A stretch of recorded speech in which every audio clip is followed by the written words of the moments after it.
Today we're on a road trip to California City, an eerily strange oddity of urban failure in the middle of the Mojave Desert. California City is located in the northern part of the Antelope Valley in Kern County, California. It lies roughly 100 miles north of Los Angeles, and it sits at around 2,400 feet above sea level.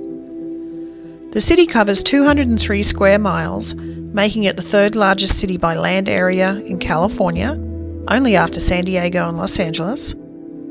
It is the largest city by land area in California that is not a county seat, and as of the 2020 census, the population was 14,973 people, residing in a city designed for over 1 million residents. California City was incorporated on December 10, 1965.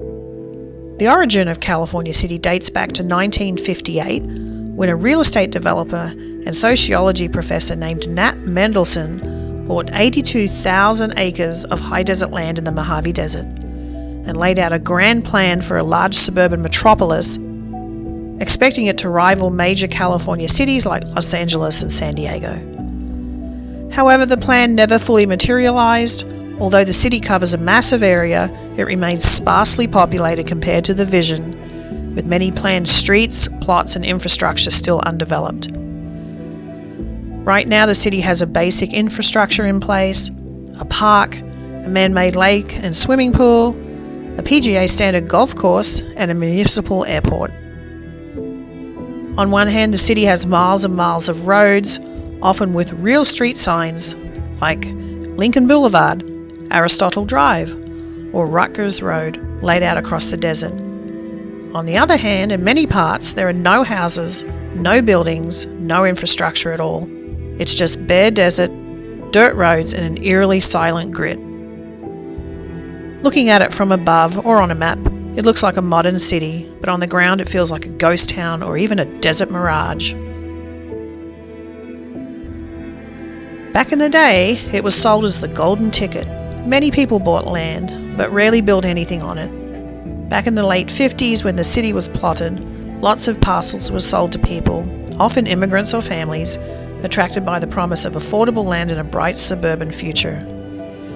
But many buyers never built on their lots, so decades later their parcels remain empty, turning what was supposed to be a thriving community into a patchwork of sparsely populated zones and bare desert streets.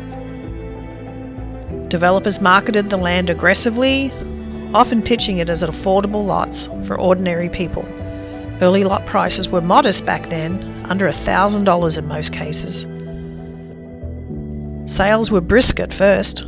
The first block of 876 lots sold out really quick. They formed a community services district to provide services like water, fire protection, even city police. In 1960, a post office opened. And then it turns out the government oversight body, the Federal Trade Commission, eventually intervened. It found the marketing of land sales misleading and ordered the company behind the development to cease deceptive practices. In 1977, thousands of current landowners received partial refunds from a settlement. This settlement remains one of the largest FTC-led land sale settlements of its kind in history. That being said, with affordable housing the way it is, especially in California, there is currently a lot of talk around real estate professionals of the revival of California City.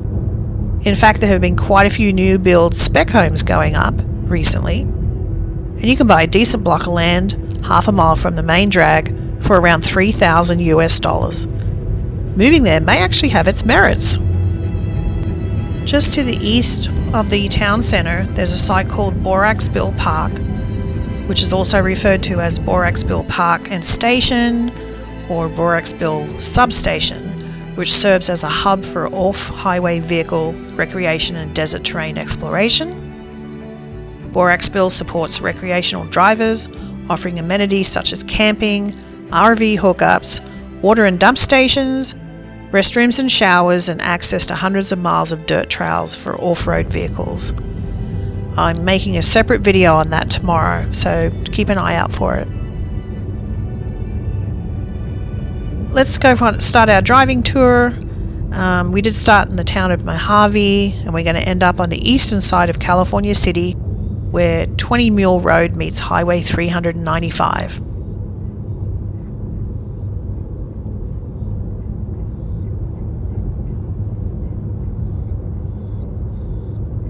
Coming into the more densely populated part of town, if you can call it that, you're going to see a variety of housing, small businesses, strip malls, fast food joints. Here's our first liquor store.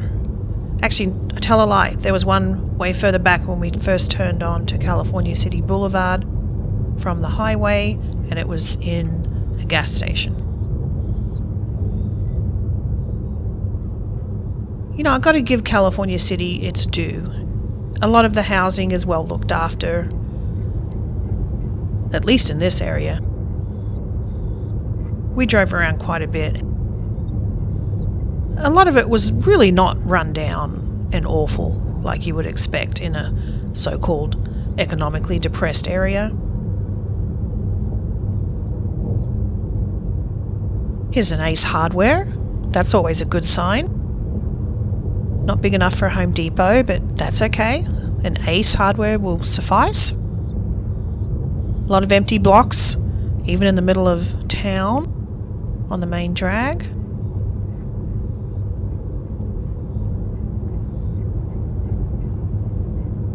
There's some recently built homes that are in decent condition.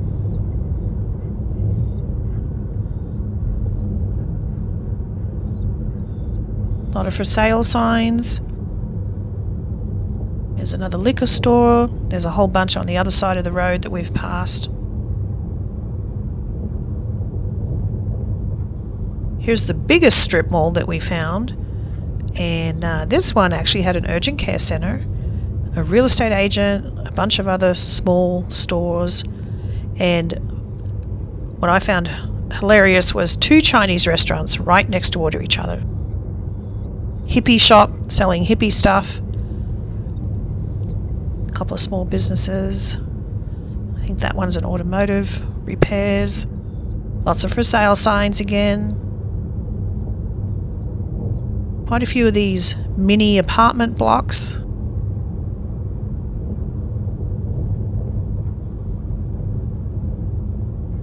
Again, the houses were tidy. There weren't cars on blocks or trash everywhere. The town was very clean. There are some trash dumping problems in the outer parts of town, all the uninhabited areas with all the empty streets. People go out in the desert and dump their trash, which is unfortunate.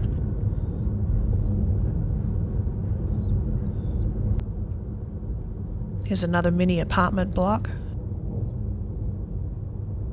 A couple of empty, derelict businesses and commercial buildings here. It says 3 Brothers, but I couldn't work out what 3 Brothers used to be. Was it a restaurant? Was it some sort of services run by 3 Brothers? I don't know. Here's the Rite Aid, which was recently vacated and boarded up. Well, actually shut down. Looks like they haven't gotten around to boarding it up yet. So now California City does not have a pharmacy.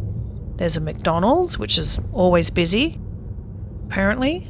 And the love of my life, a Starbucks. Oh, God help me if I can't have one of those a day. Taco shops. This one's a Dollar General, I think. There was a Family Dollar a mile or so back. On the left of this overhead bridge is the big man-made lake, which we could not have access to. I think that's the golf course. That's behind the Best Western Hotel. We stayed at this hotel overnight, and it was actually pretty decent. I think it was $165, including taxes. It was not a dump. It was not full of weirdos.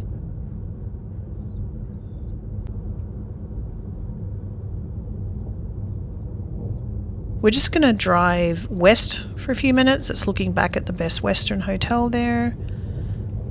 I mean, this is right off the main drag, and it's just empty open space. There's a bus stop. Where the buses come and go to, I have no idea. This little building coming up was very strange. It said Domino's Pizza It had the most heaviest industrial looking jail-like bars on the doors and windows ever seen, so we just kept on going.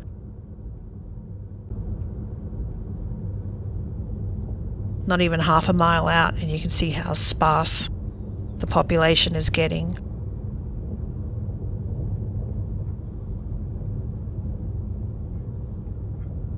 That's looking west.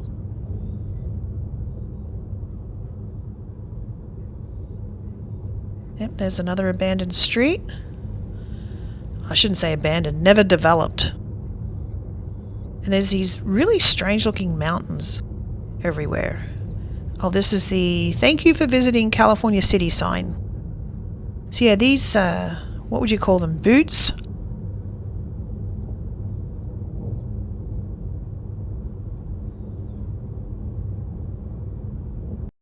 Okay, we're going to go back into California City town now. So this road, I think, is 20 Mule Parkway. And this is going to lead us east to Highway 395. But we're going to take a little detour and go check out this abandoned hotel.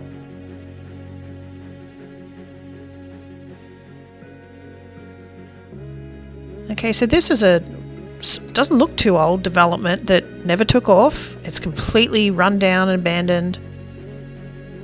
All the infrastructure was put in and not a single lot built. The streets are just a mess around here. Like, look at the potholes. So we're coming up to this hotel. So this used to be a big deal back in the day. It was apparently, I believe, so the hotel clerk told me, a Holiday Inn. And it was pretty fancy back then.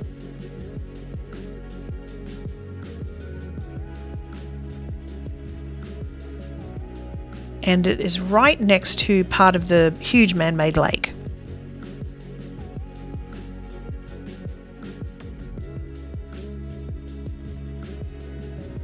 To the right here is the car park, all overgrown with weeds.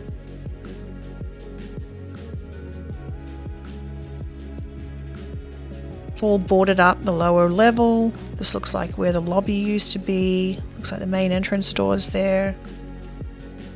Appears to have mold on the overhang. It's probably overtaken the entire building. It's open to the elements now. As you can see, all the glass is gone. Every single thing in that hotel room, every single hotel room has been stripped bare.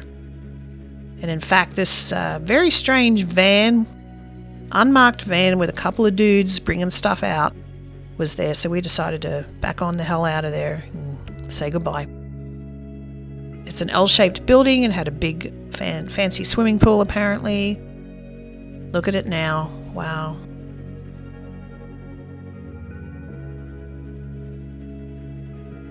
And right across the street is actually a really nice little gated community. Here's the town's one and only trailer park. We're back on Borax Parkway now. We're just going to keep heading east. Okay, the road starts to narrow, definitely becomes less maintained.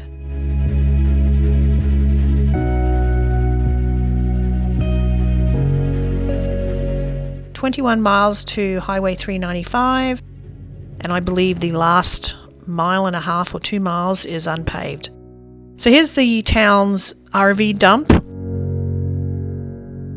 I believe it's $10 to use. Continuing east, we're going to be coming up to Borax in just a couple of miles here. It's actually really pretty out here. I love the desert, so I wouldn't mind camping out here at all.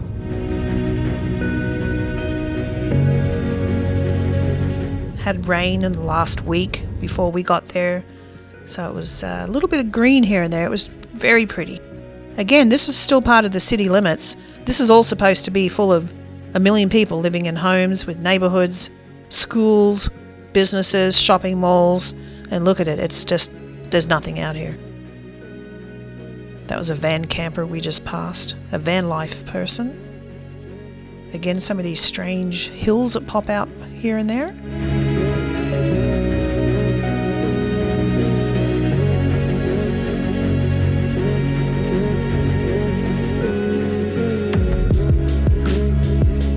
actually a beautiful day. It was around 70 degrees. The sun was peeking through the slight hazy clouds.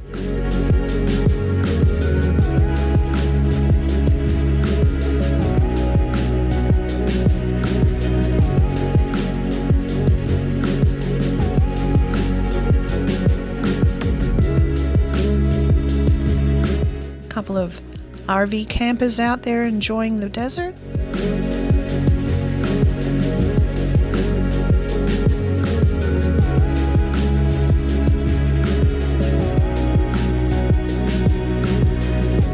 We're coming up to Borax Park now. You can camp here, and they also hold a bunch of different meetings throughout the year. I think one recently was I forget what it's called, but it's sort of Mad Max Thunderdome themed. So here they have trash services, water fill up, and shower blocks, restroom blocks, and there's a couple, I think 5 RV sites that have electrical hookups. And the rest you just go camp in the desert. I'm going to make a separate video on this in the next day or so. I have a lot more footage from Borax, so if you're interested in seeing that, keep your eyes peeled for that video. That's where you pay your fees. There was a lot of people camping out in the desert, and the week that we visited, there was an ATV, all-terrain vehicle meet going on, so there was a lot of ATVs coming and going. There's a shower block, which I have been told is very clean, and you get a hot shower. I think that's $10 a day, you pay for that.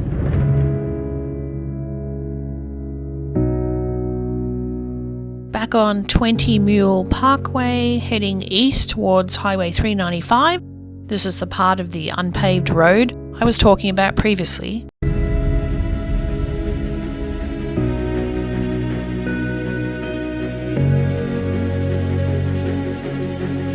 It was only about 1.5 miles, maybe 2 miles at that. And funny enough, we saw some of those really big, really expensive Class A RVs come through on this road.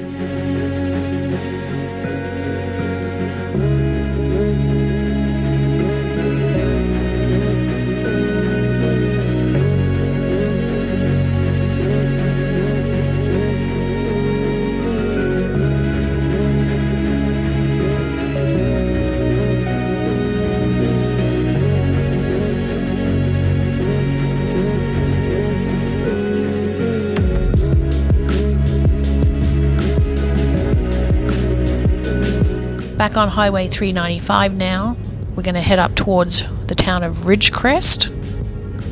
To sum up California City, it is a fascinating place. In some sense, the failure of development created an unintentional canvas for desert art, alternative lifestyles, or just plain old isolation, which is for some people part of the appeal. It has a post-apocalyptic vibe. I would definitely recommend a visit, and even a couple of nights camping out in the desert. Hope you've enjoyed the video. Please subscribe and tune in for more.